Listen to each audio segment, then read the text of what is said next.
up, guys. Go and find your name right here. Top spot.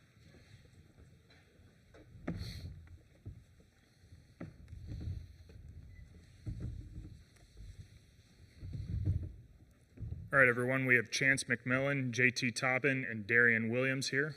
JT, welcome to San Francisco. Appreciate it. Darian, Chance, welcome back to California and the Bay. Appreciate it. We'll open it up to the questions for the three of these guys. This question for Chance. Nathan Callan from the Bay Area News Group. What's it like for you, Vallejo kid, just to be back home here in the Bay? It feels good. I went to school up until high school in San Francisco, so I have like a lot of people from San Francisco expecting to come to the game. It feels good to come back home because this is my first game in Northern California too, so I have a lot of people excited to watch this. Follow up for Darian. Just what's it like? You know, you and Chance being two NorCal guys over there in Texas. What's that like? It's special. Obviously, we knew each other going into it, so it made the transition a little easier. But I mean, it's a blessing to come back and play in front of a bunch of family and friends.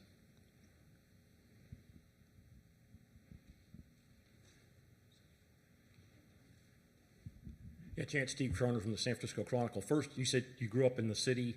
Where did you go to elementary school or middle school? I went to Star Sea, and then I went to St. Thomas Apostle in middle school. Okay. And obviously the question has been for the last couple of weeks, how's your health? Do you think you can play? How's your health? Do you think you can play? I'm getting better day by day. Been in the training room, been doing a lot of pool workouts and breathing workouts because I strained my oblique pretty bad. But my goal is to play tomorrow.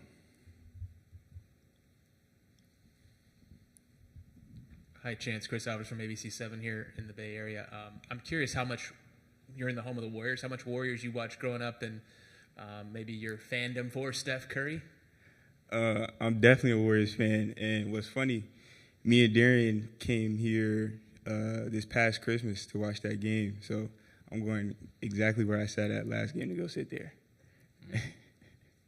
This is for Chance and Darian. Ty Richardson, ESPN Arkansas. Have you guys had an excess amount of ticket requests, being that you guys are back in California? Yes. Yeah. Is it hard to divvy all those up when you guys only get a certain allotment for that? Yeah, I just tried to focus on giving my family and close friends tickets. What have you guys learned about Arkansas this week, just watching film and getting ready for this game tomorrow night? I think they're a good team. They're getting healthier, too, kind of like us. They had a lot of guys out towards the end of the year. They're a pretty long team. They get to block a lot of shots, and they play pretty hard. And obviously they have a really good coach, so they'll be hard to play against. Yeah, for JT and Darian, two-part question. How did you guys win two NCAA games with Chance on the bench, and how was he on the bench, demonstrative, not demonstrative? How was he handling not being able to play and trying to support you guys? Well, we got a lot of good players, so like obviously the game next man up, and they're always ready. So that's a good part of it. And Chance, he's just amazing on the bench, supportive. He's going to help even if he's not in the game. So it's just great to have that support. Yeah, like you said, he wants to play. He shows that every day. He's trying to get there, but I think everybody, like you said, next man up. And he was always great on the bench, making sure everybody was locked in. Nathan Geese, Lubbock Avalanche Journal. JT, Arkansas's got a little bit more length than what you guys have seen. Kind of like, how does your mindset flip when there's a little bit more size going against you, as opposed to like Drake when you guys had the size advantage? Really the same mindset. Just stay physical. It's going to be a physical game, and the people who's more physical, I think, is going to come out with the win. So really, just staying physical. And then for Darian and Chance, you guys remember last year against NC State, what the disappointment from that? What's it like for you guys to decide to come back, do this again, and get to this spot now? It was great. One of the goals we talked about was at least getting past the first weekend because neither of us ever won a game in the tournament before. So it's nice, but we didn't come here to make the Sweet 16. Came here to win it. That's what he said. Front row. Chance, just curious. Obviously, I think a lot of the kids growing up watched you with your mixtapes. What do you remember most about playing at Bethel, St. Patrick, St. Vincent, and maybe even for Lakeshore AU?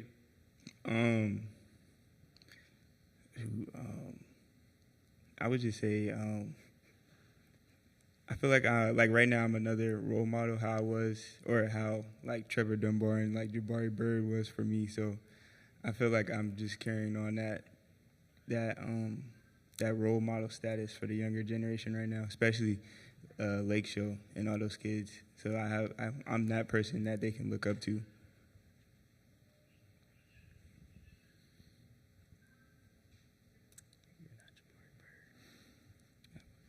Yeah, Chance, this might be a tough one, but I'm sure you probably went through it last weekend.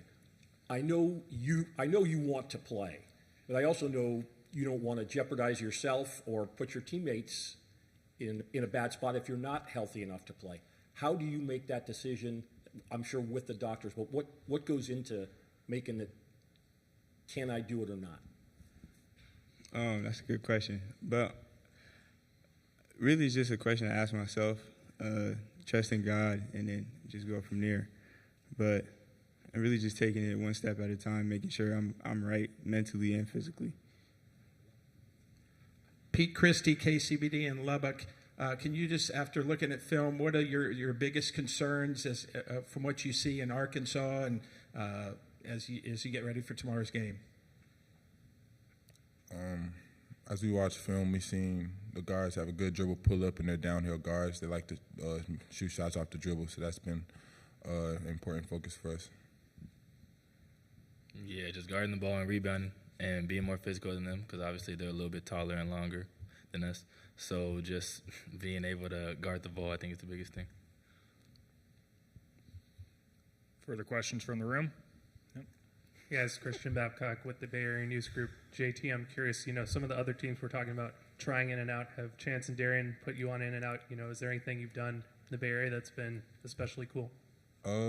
Chance gave me a quesadilla, so that was smooth, pretty good. But I've always had in and out because I was actually born by LA, like 45 minutes away. So I've been a part of this lifestyle. So yeah, I've had in and out.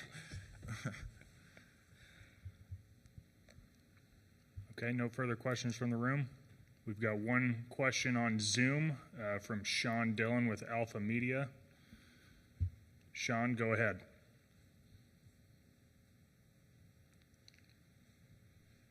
Reminder to unmute yourself if possible there, Sean. Can you hear me now? We've got you, Sean. Go ahead.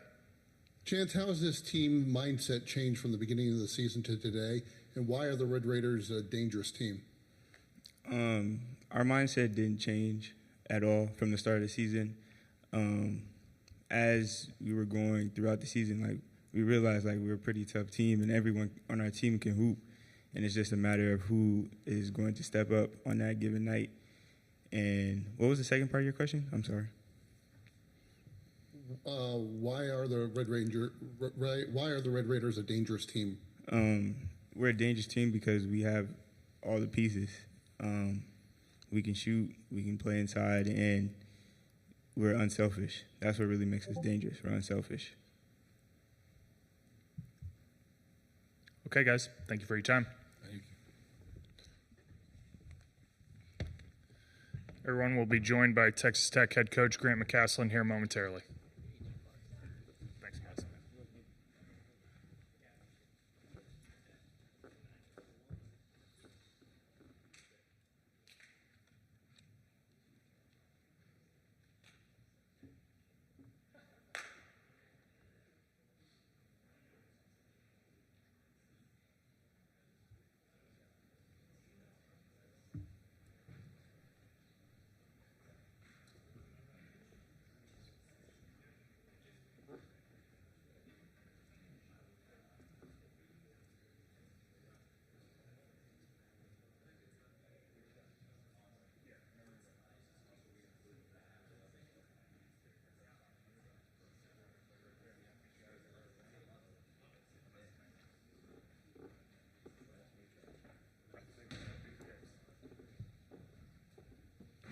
Got you right there in the middle. Awesome.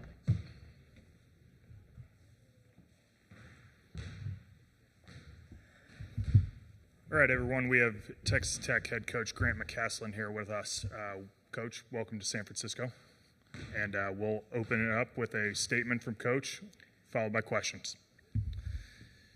Man, what a fantastic opportunity for the Red Raiders to be in San Francisco and to be playing in the Sweet 16. I know our guys are excited to be here and play a tremendous opponent in Arkansas, and I know Coach Cal has the Razorbacks playing great basketball, and we know we're going to have to play our best in order to put ourselves in position to win. Josh Dubois, Associated Press. What stands out about Coach Cal and made him so successful, and what's it like going up against him? I think the biggest thing is their team's improved. I mean, if you're asking me about anybody, I would say, how resilient are you when things don't go your way? And that's the biggest compliment I could give this team, that Coach Cal seems like he always believes in them and gets them to believe in themselves and figure out a way as the identities change in these programs, with some players being available and they've had their obvious difficulties with injuries, but they found a way to get better and found a way to not only get better but play great and win. So starting 0-5 in SEC play and to pull such a string of wins together to put themselves in this position is really awesome to watch. Yeah, Coach Steve Troner from the San Francisco Chronicle. Obviously, there's a lot of interest here in Chance McMillan because he's from the Bay Area. What's his status? How have you been able to win games without him? And how has he been as a teammate who cannot play? You know, Chance McMillan, and I said this earlier in the year, but man, he's remarkable. And I mean that in every way. He has allowed us to coach him and to tell him the truth, but also to give him the path that we felt like gave him the best chance to be the best player and gave him the best chance to help our team win. And he's embraced it. I mean, he's told me several times after practices during tough moments, like, Coach, keep coaching us hard. Like, stay on this team, and I will not let you lose the locker room. And nobody says that. I mean, he's in the 1% of players that really want that can say it and then live it. And one example of Chance just being an awesome teammate, we'll go into the gym and we get these shoot-around opportunities in new venues, and he's the first guy that goes right to the block and does his form shooting and then works his way out and gets to the free throw line on both ends, and he's just got like a real disciplined approach to his game. And some guys will go in the gym and they'll shoot threes from half court when they start. You know, it's everybody's got their own way, but Chance really does give himself and maximize who he is. And that I have such a tremendous amount of respect for. And he's taken the same approach as he's not playing. And that's one thing about this difficulty that he's going through. I mean, he's preparing to play every game, even if he can't. And at this point, we're hopeful that he will play sooner rather than later. But it's honestly out of my hands, as you know. And but I do believe we're getting close. And before, it was hard for me to say. Now I honestly do think we're getting close. So as to his availability, it's going to be a game-time decision. But he's been remarkably resilient, and he's been as good as a guy on the bench as he was as a player because of his belief in what we're doing. And every time out that I'm on people, and you got plenty of clips of me jumping on guys, he's behind them, telling them like to hang in there because this is what we need. And that's what I think allows our team to win when he's not playing.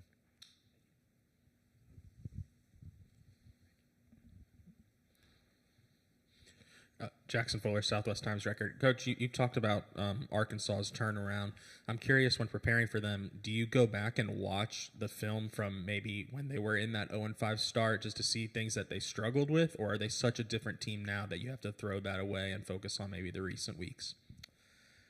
Well, I think as it pertains to us, we're more looking for identifiables that are similar to what we do so that we can have some crossover in regards to tendencies. And they are significantly different in a lot of ways, and I think that's just the confidence of some guys playing and then other guys having to step up into roles that we know. But at this stage, you prepare for everything. And I don't say that to be cliche. I just mean it. I mean, I know it looks like They may have some guys that weren't playing that may play, and they may have a pretty significant piece that may play. So in order for us to be the most prepared, we've looked at everything. But we've spent a majority of the time on the more recent guys that have played and how they're playing and the rhythm and flow at which they compete. And they're playing great basketball. Ron Krojcik from the San Francisco Chronicle. Excuse me, Grant, I was hoping you could answer sort of a bigger picture question about the NCAA tournament and why you think it resonates so strongly with American sports fans. I know you took a North Texas team here, and you guys are in Wichita, now you're in San Francisco. 4 sites last weekend, 4 sites this weekend. It seems like it spreads around the country and reverberates, more than almost any other event. Beyond the gambling component, I'm curious why you think and what it's like for you and your players to be on this sort of journey.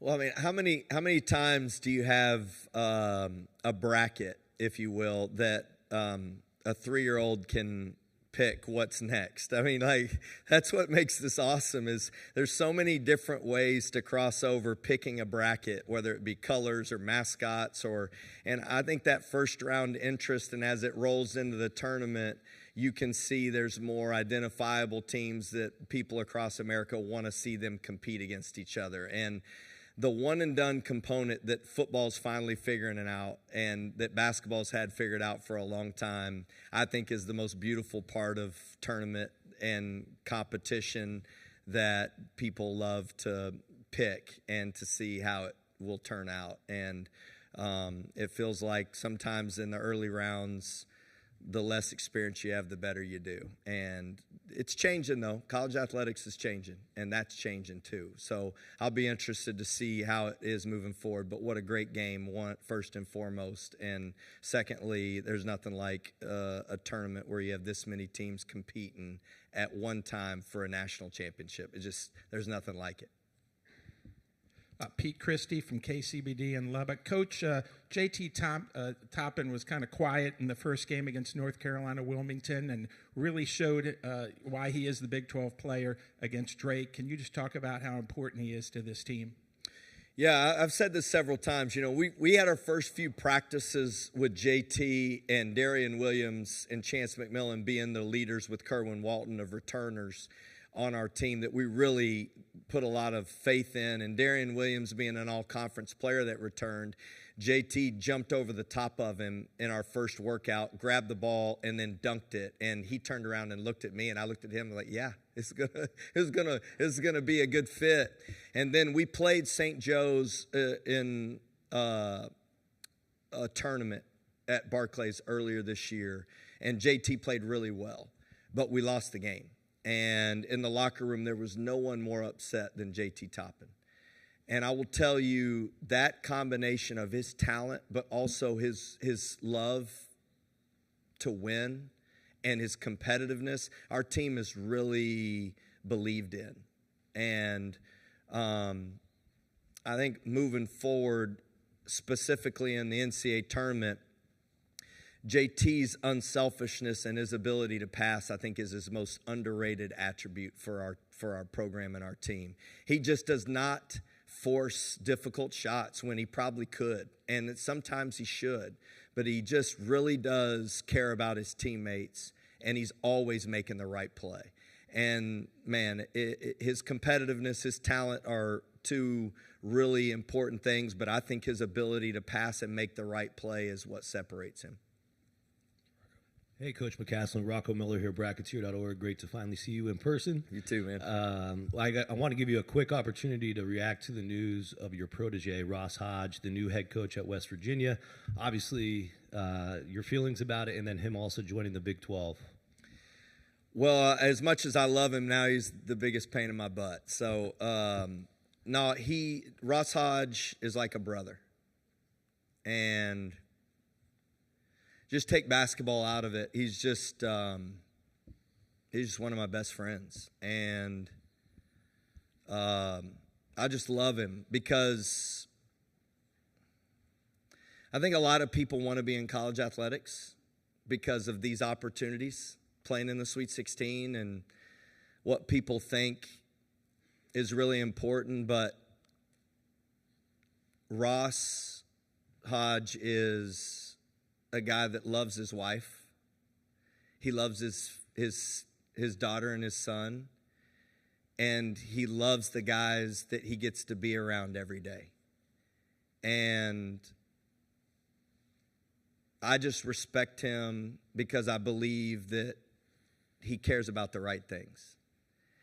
And if there's anybody that I believe can win at West Virginia, it's Ross Hodge. And I say that because we're going to have to play against him too, but I honestly do believe that. I mean, and I would say the same thing about a guy like Ben McCollum, who we played against. Like, if people ask me who I would hire, no matter what job was open, and those would be the first two guys I would mention for any job in the world. And I'm thankful that on our staff, I think we got several guys. Matt Breyer's going to get the opportunity at Stephen F. Austin, and Jeff Linder could coach anywhere in the country. And we've got another guy in Luke Barnwell, but Achoki Moikobu on our staff. He's going to be a head coach at the highest level someday. And I just respect people that make decisions that aren't based off of money, and that don't make decisions based off of what they think other people believe will win. Ross Hodge is convicted about loving people, hold them accountable, and telling them the truth. And I think that is the separator in this time, because then you will see he will win in the Big 12, and it will not be what other people think. It will be at the highest level. And I'm not looking forward to playing him, but I am looking forward to going on this journey with him because I love him. And I love him because of who he is as a husband, and who he is as a father, and who he is as a friend. Great answer. Follow-up basketball question here in the West Regional. The other three teams, Arkansas included, are top 70 tempo teams. You're obviously much more deliberate, slower paced, but even more so, you're better at getting your opponents to play even slower than you play. Do you relish this now that it's you against these three faster teams? Well, I think what we've shown is we can do both, and I think that's an important part of winning when you get into these games, and it's finding a way. And for us, especially because of maybe some limited numbers and our involvement in trying to make sure that we play inside out, it's really been beneficial for us to control tempo. But if you think Elijah Hawkins can't play with tempo, then, and Chance McMillan making threes, and Christian Anderson's about as good as it gets in the middle third. And so Darian Williams being a big part of what we do, I think, is such an important part of making sure that we get the right shots and that we guard at a level that gives us the best chance to get stops so that we can play in transition. So, I would think that we're a team that can win in a lot of different ways, but these tournaments, with the way you have medias and the way you have such a break in the action for longer stints, it's hard to play as fast as teams want to, and to be able to play possession basketball, I do believe gives us a great chance to win a game. Nathan Geese, Lubbock Avalanche Journal. I was just wondering about taking this journey with Chance and Darian specifically, because they were the first two guys that kind of come with you and from the outside and say, I want you to take me here. And then having them be on the stage now, kind of keeping a promise, so to speak. What does that kind of mean to have these guys along with you? Yeah, no, it is awesome. I can tell you the heart behind both of those guys. In a world where everybody's asking what you can give them, both of those guys wanted to know how we could win. And both of them, Darian Williams and Chance McMillan, Darian being the first, both of those guys, investment in winning from the beginning and not asking what they're going to get out of it, I think says everything about not only who they are as young men, but who they are as teammates and as basketball players. And if you watch the way they play the same way that they live their life. It's like unselfish. How do you make other people around you better, and how you care about more about the success of others than you do about the success of yourself. And that's honestly why we chose them from the beginning, is because they're winners and they've always gotten better. And honestly, neither one of them have been thought of as the best players on their teams at every team they've ever been on. And even though I felt like they made the biggest impact, that's kind of what I think separated our program, is their their genuine heart to help other people. And those two guys don't only play that way, they live that way. Got time for one more here from Christian. Hi, Coach. Christian Babcock with the Bay Area News Group. I'm curious, you took UNT, on a great run in the NIT. Do you feel like that, has translated for you in the NCAA tournament? And what did you learn from that you can apply to this run this year? Yeah, I'm thankful because I got the opportunity to be a junior college head coach at 26, and we lost on a tip dunk at the buzzer in what would consider the final 8 teams. And from that moment on, I said, I'm never playing to be happy to be in a tournament. Like, you're going to play this thing to win the whole thing. And then 2 years later, in 2007, we won a national championship in junior college, which is a difficult process because you got to win your regional to even make it to the national tournament. And then there's 16 teams, and you got to win 4 games in 4 days. And that team won a national championship and was the first one since Mookie, Spud, Ricky Grace at Midland College, Spud Webb, and that was a pretty good team. Been 25 years. And then got to do it again in Division II, where we went to the Elite Eight twice, and then won the CBI our first year at North Texas, which was a wild journey. And we actually played here in San Francisco against San Francisco in the championship of that. So a lot of tournament experience to just tell you that you better love your guys and you better believe that you have put yourself in position to win. But you better keep getting better over the course of the game and have a resilient approach that baskets and possessions don't determine the outcome, but the consistent fight that you show over the course of the 40 minutes is the ultimate determining factor with where you win. And we believe in that, and we're going to do it, and we're going to put ourselves in every position we can to respond the right way to things that are difficult. And I think that's what winning in these tournaments is about. And I sure am thankful for all the people that have invested time to put us in this position so that we have enough experience to know how to advance. We've got one more question on Zoom from Sean Dillon. Sean, go ahead. Coach, what makes this team so special to you, and what do you feel is the key to beating the Razorbacks? We've said all along that we've got a great offensive team, and we felt like that our strength was our ability to shoot the basketball and the ability to score, and the greatest areas of improvement would need to be our defense and our ability to rebound. And those areas, our guys have just believed that we can improve and get better, and that's been a consistent emphasis. And I think that's the thing I'm most thrilled about with this group, is that we've grown in those areas and we've improved. And then the thing about Arkansas is they've got a lot of talent. I mean, they've got a couple all-conference preseason guys. They've got guys that have projected to be NBA players, and man, they were picked 4th, I think, in the SEC going into the season. So there's nobody denying that they have plenty of talent, and just respect the fact that they can leverage you in so many different ways. They can leverage you on the glass. They can block shots. They can defend. They can score in transition. They can make threes. There's just a lot of different ways they can beat you, and to be able to fight them on every possession is going to be extremely important to give ourselves a chance to win. Coach, thanks for your time. Good luck this week. Wreck 'em. All right, everybody, that concludes our media availability today.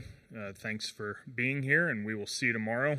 A reminder that Hammond Communications will post a recording of these press conferences in the NCAA Digital Media Hub. Thank you.